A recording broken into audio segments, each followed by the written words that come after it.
Lectura del Santo Evangelio según San Mateo. Habiendo nacido Jesús en Belén de Judea en tiempos del rey Herodes, unos magos de Oriente se presentaron en Jerusalén preguntando: ¿Dónde está el rey de los judíos que ha nacido? Porque hemos visto salir su estrella y venimos a adorarlo. Al enterarse el rey Herodes se sobresaltó y toda Jerusalén con él.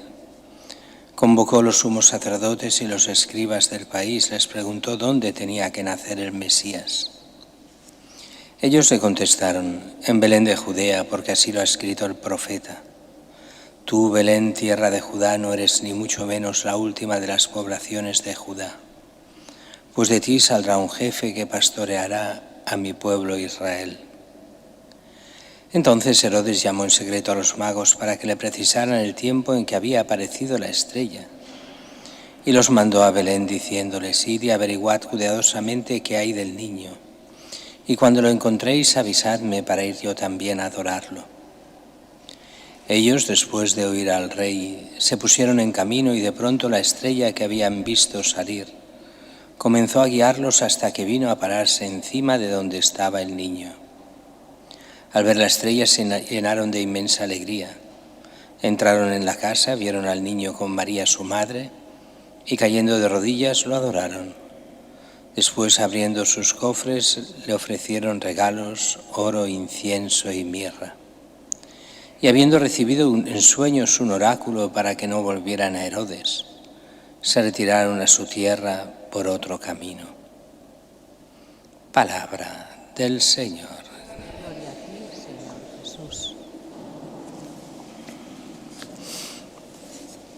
El día de la Epifanía, hoy, antes de la homilía, se nos pide hacer esta lectura de las fiestas del año, y así lo hacemos. La gloria del Señor se nos ha manifestado y se continuará manifestando entre nosotros hasta el día de su retorno glorioso. En la sucesión de las diversas fiestas y solemnidades del tiempo, recordamos y vivimos los misterios de la salvación. El centro de todo el año litúrgico es el triduo pascual del Señor crucificado, sepultado y resucitado, que este año culminará en la Noche Santa de Pascua, que con gozo celebraremos el 5 de abril. Cada domingo, Pascua semanal, la Santa Iglesia hará presente este mismo acontecimiento en el cual Cristo ha vencido al pecado y a la muerte. De la Pascua fluyen como de su manantial todos los demás días santos. El miércoles de ceniza, comienzo de la Cuaresma, que celebraremos el 18 de febrero. La Ascensión del Señor, que este año será el 17 de mayo. El domingo de Pentecostés, que este año coincidirá con el 24 de mayo. El primer domingo de Adviento, que celebraremos el día 29 de noviembre. También en las fiestas de la Virgen María, Madre de Dios, de los apóstoles, de los santos, y en la conmemoración de todos los fieles difuntos, la Iglesia peregrina en la tierra proclama la Pascua de su Señor. A Él, el Cristo glorioso, el que es, el que era y el que ha de venir, al que es Señor del tiempo, de la historia, a Él honor y gloria por los siglos de los siglos. Decíamos al principio, celebramos hoy esta fiesta, Epifanía. En realidad hay varias Epifanías, hay muchas, pero normalmente hablamos siempre de 3. Pero hoy es aquella que es por excelencia porque es una Epifanía nueva. Nueva en el sentido que Epifanía es la manifestación de Dios. En este caso es la nueva en el sentido que es la manifestación de Dios a otros pueblos, no al pueblo de Israel. En el fondo, a nivel profético, es a nosotros, que somos los paganos que pasamos al cristianismo. Así esos magos representan los pueblos paganos, esos magos de Oriente, estos se supone que persas, que vienen a adorar al Señor. Bien, y dice que habiendo nacido Jesús en Belén de Judea, En tiempos del rey Herodes, se le presentan al rey estos magos, que en Jerusalén preguntan, y lo preguntan a la autoridad, ya que creen que es el rey, podría ser el hijo del rey del que hay en ese momento. Pues, ¿dónde está el rey de los judíos que ha nacido? Hemos visto su estrella y venimos a adorarlo. No sabemos bien qué es esa estrella, si es un cometa, si es un fenómeno natural, sobrenatural, lo que sea, no importa. Lo que importa es que ellos han identificado eso como el signo de que nace el rey, el nuevo rey de Israel, y es un rey especial, porque a los reyes no se les adora, y ellos adorarán a este rey, un rey único. Y entonces queda Herodes sobresaltado, lo sabemos bien, consulta a sus consultores, y es curioso porque los reyes en aquella época, como en la nuestra quiero decir los gobernantes, todos tienen su servicio de información y de espías. Eso está pagado por el Estado, en todos los estados. Y a veces nos sorprenderíamos hasta qué punto llegan y en qué cosas nos controlan, pero eso es otra historia. El caso es que él empieza a consultar, nadie sabe nada. Sí que es verdad que el pueblo de Israel sabía muy bien que esperaban al Mesías, al rey de Israel. Así que consultan sobre todo a los sacerdotes y los escribas.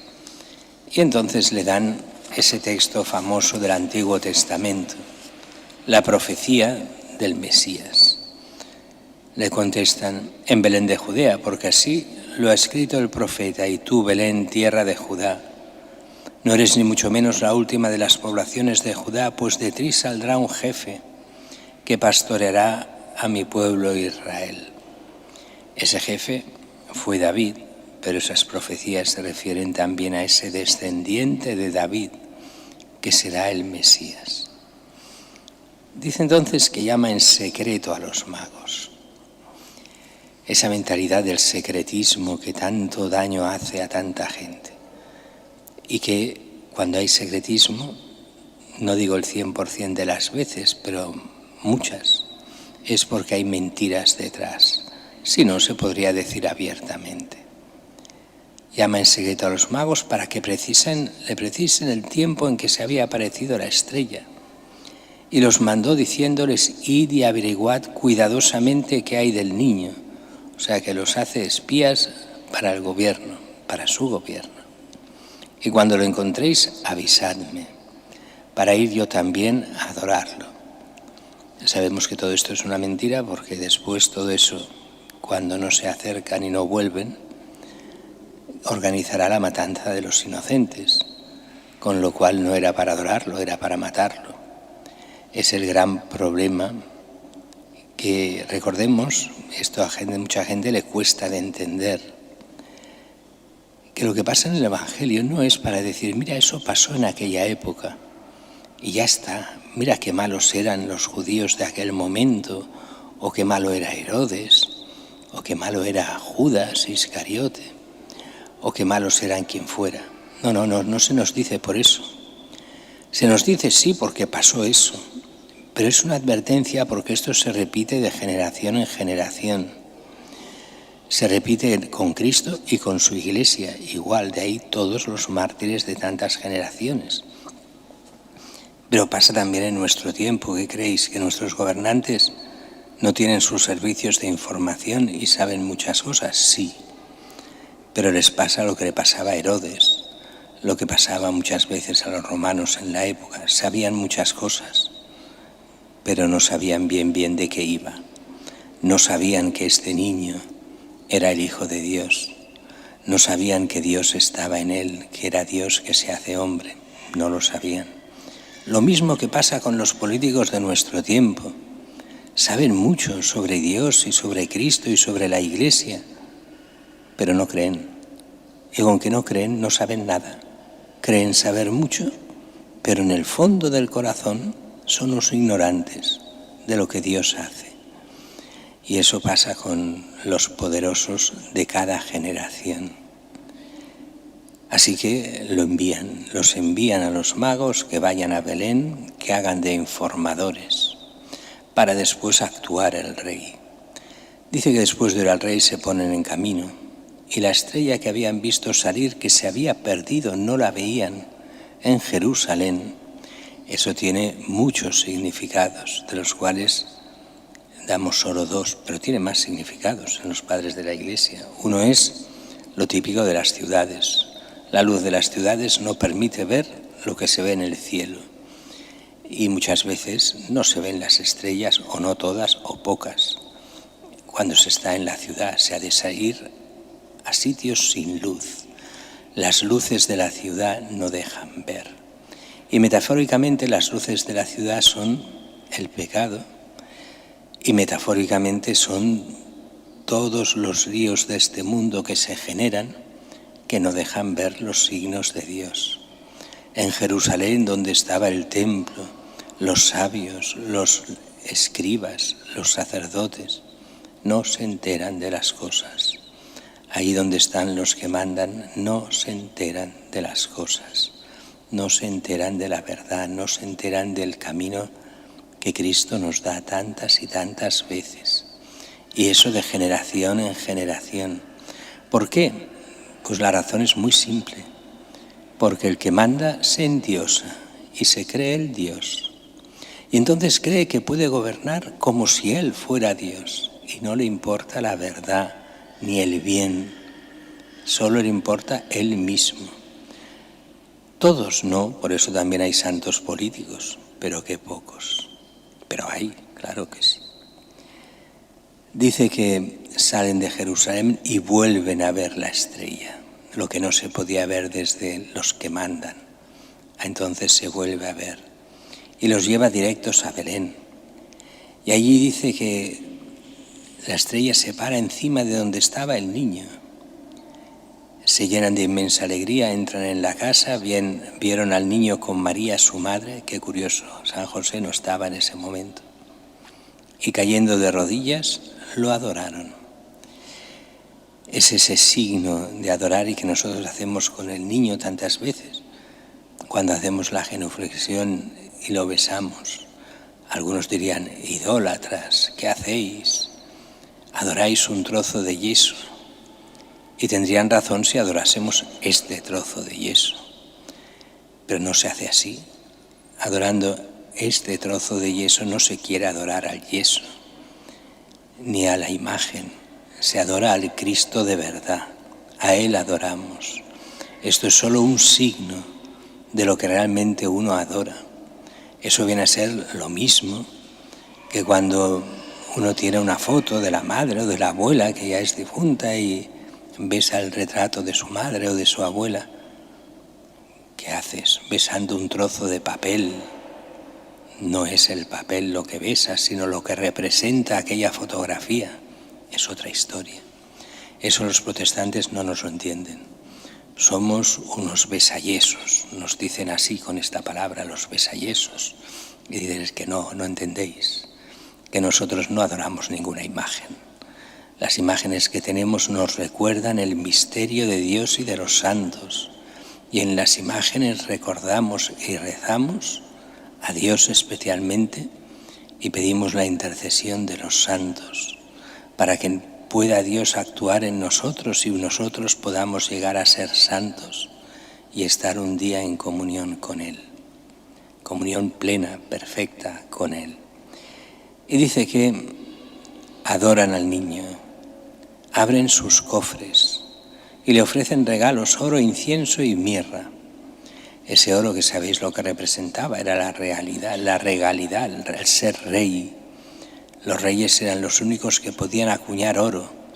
Hoy son los estados los que pueden acuñar moneda.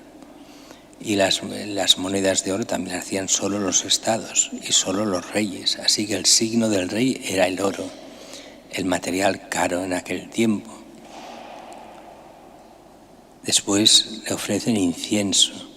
El incienso representaba a Dios y era lo que se ofrecía en los templos. En el templo de Jerusalén Si había primero el Santo de los Santos, después había el lugar donde se ofrecía el incienso, si os acordáis, cuando el ángel se presenta al padre de Juan Bautista. Se presenta mientras está precisamente poniendo el incienso delante del Santo de los Santos, no en el Santo, sino delante, donde estaba el altar del incienso. El incienso que se ponía, aunque después muchos dirán que era por el olor y por tantas tonterías, que aparte es verdad, del mal olor que hacía el templo por los sacrificios, pero siempre este humo que subía del incienso representaba la oración del pueblo santo hacia Dios. Y así en el libro de los apóstoles, en el libro del Apocalipsis, se nos habla también de esas copas llenas de incienso que son las oraciones de los santos ante Dios, la intercesión de los santos. También ofrecen mirra. Y la mirra sabéis bien que era esa parte de ungüento que se ponía cuando se morían y los ungían con mirra y otros aceites. Y servía como signo profético a este niño que es rey, que lo adoramos como a Dios, que lo es, pero es mortal. Está tanto como diciendo ese rey que es verdadero Dios y verdadero hombre, y que morirá relativamente joven.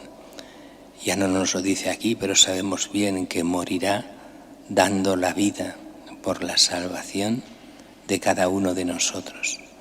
Por eso ese misterio del nacimiento y de la adoración de los reyes conecta con todo el misterio de salvación que Dios nos da. Ese nacimiento es para dar la vida por nosotros. Ese Dios que se hace hombre lo que hará es el pacto único y universal por el cual podemos ser salvados. Él cogerá todos nuestros pecados, los pagará en la cruz y nosotros tenemos acceso así a todo perdón por graves que sean nuestros pecados para poder entrar un día, si nos arrepentimos y nos damos al Señor, poder entrar así con Él en la vida eterna.